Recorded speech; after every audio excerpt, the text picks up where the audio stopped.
All right, you guys, here we go.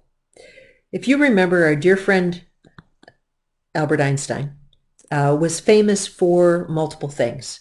He talked about special relativity, Brownian motion, photoelectric effect, and 2 equals mc squared.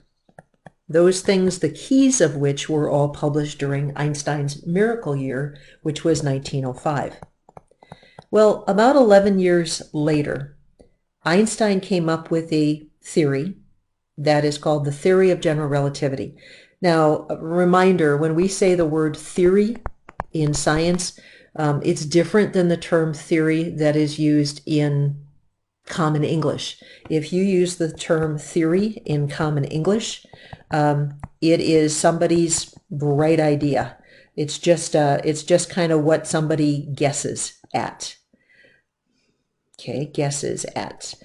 If we use the term theory in science, the term theory in science has a very different definition.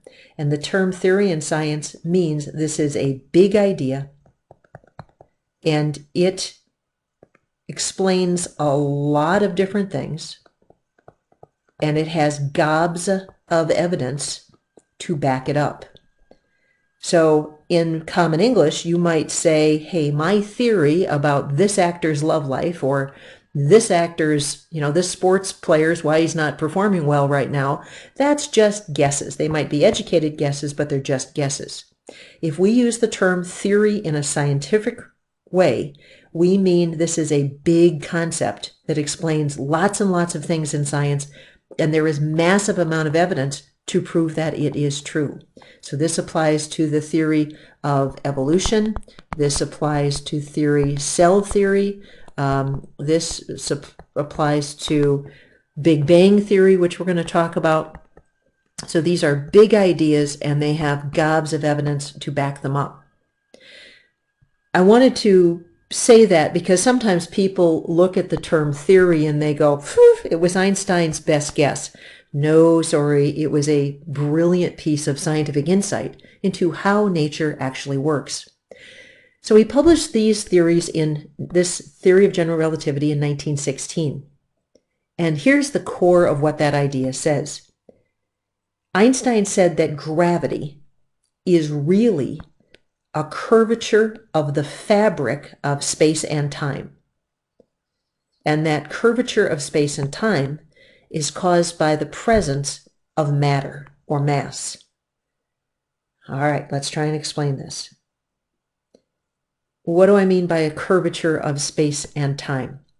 In order to understand black holes and to understand Einstein's relativity, we have to talk about dimensions. You and I live in a four-dimensional space-time. We have a four-dimensional space-time that you and I live in. You and I can move in 3 dimensions, and we have 1 dimension of time. So let me give you an example. I always try and picture this as an axis, an X, Y, and Z axis that's sitting on a railroad track. And the railroad track means that this point in space is moving forward in time. So let's say that you are in some sort of a court case. And in the court case, they say, where were you on May 1st at 12 noon? And on a specific year, you would have to give your location in space, and there's also a parameter in time. And right now, as you're watching this video, your point in space is not changing, but you are moving forward through time. And that is how every point in the universe operates. It might appear like it's not moving in space, but it is moving on the axis of time. So you and I can move in 3 dimensions, left and right, front and back, and up and down. Those are the 3 dimensions of space that we live in. In order to understand relativity, you have to buy into the concept of multiple dimensions. This is not just science fiction. This is not just stuff from comic books or movies. This is real scientific, mathematical ideas. Right now, physicists and astronomers believe there are at least 10 dimensions. There's kind of an argument, are there 10 or 11? And it's pretty easy for me to explain 10-dimensional space-time. So here's how we're going to do it. Can you picture in your mind a garden hose? And a garden hose that's laying flat along the ground. Now, we're going to ignore the curvy bit over here. We're just going to talk about the flat piece of garden hose. When you are close to the garden hose, you can tell that that garden hose has height, that garden hose has width, and it has length. So it's got X, Y, and Z. It's got all 3 dimensions of space. But here's what happens. Let's say you start out, you're very close to the hose. But what if you back up further and further and further and further? What if in your mind you can imagine backing up from this hose, so all of a sudden you're across the street? And you are so far away from that garden hose that when you look back at it, all you see is a green line in the grass. You just see what close up you knew was a 3-dimensional object, but from far away, it looks very, very flat and one-dimensional. This is what physicists believe that space is like.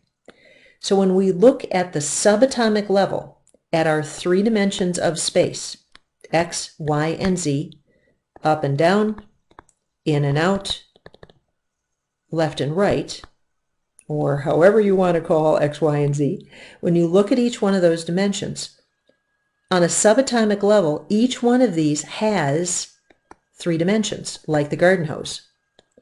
But we don't see those extra dimensions in our normal life. In our normal life, the subatomic level is so incredibly small that all we see is the single, one primary dimension, and the curvature into multiple dimensions we cannot see because humans are big and subatomic level is very, very small. So instead of having 1x, 1y, 1z, we've got 3x dimensions, 3y dimensions, 3z dimensions, and everything is still moving forward on that railroad track of time. So 3 plus 3 plus 3 and 1 dimension of time gives us a 10-dimensional space-time. Yeah, I know, kind of wacky, but that's how that works. So here's how Einstein explained gravity. Instead of outer space being empty, he said that it is this, if you can picture this as a big rubber sheet, and you may have seen on different movies and things space expressed like this. So you have a big rubber kind of sheet. And wherever there is an object that has mass, it causes this fabric of space-time to be curved. What is it curved into? It's actually curved or bent into another one of these dimensions. So you take something that is very massive, like the Earth, and it causes space itself to warp and curve. You take something much smaller, like the Moon, it's going to have a much smaller curve or dent in this fabric of space and time. So heavy objects are going to have a big dip and light objects will have a smaller one. The shape of these dips into space and time are called gravity wells. And as long as the sides of this gravity well are not too steep, things like light can escape. They get steeper, and it is harder. It's a bigger escape velocity for light to escape, but it can. And if you get something that is incredibly dense, massive amounts of gravity, big quantities of gravity, the walls of the gravity well are so incredibly steep that even photons of light will not have enough oomph to get out. They can try and get out, but they're not going to get out. So light objects, low curvature of space-time, big objects, big curvature of space-time into this gravity well. And you and I can't see this Because where is this curving into? It's curving into another dimension that our human senses are just not programmed to experience. So Einstein, in his theory of general relativity, one of the things that he hypothesized is that gravity has the ability, because of one of these gravity wells, to actually bend light. And this is the way they tested whether general relativity was realistic or not.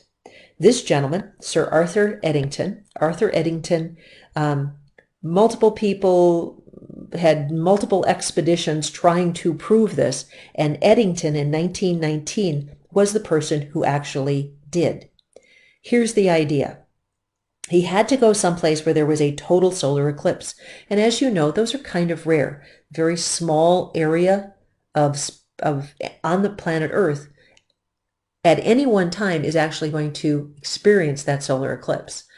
So they tracked this out, and they figured out that in 1919 there was going to be a total solar eclipse in Western Africa. This is the path that solar eclipse actually traveled. So Eddington took with him a whole bunch of telescopes, and this is what he was looking for. There are stars that when the Earth is looking at the sun, we can't see because the star is behind the sun. The theory is that because of this gravity bending light, the light from this star would actually come, and instead of going straight that way, it would get near the intense gravity of our sun, be bent around the sun, and people on Earth during the solar eclipse could actually backtrack and see the star not where it is, but in a slightly different location due to this gravitational lensing effect. Well, Eddington went to West Africa. He saw these stars where Einstein said they were going to be, and this was experimental proof for general relativity and experimental proof that gravity will bend light. All right, that will do for that one. And we're going to come back and just talk about a whole bunch of wacky, cool stuff having to do with black holes.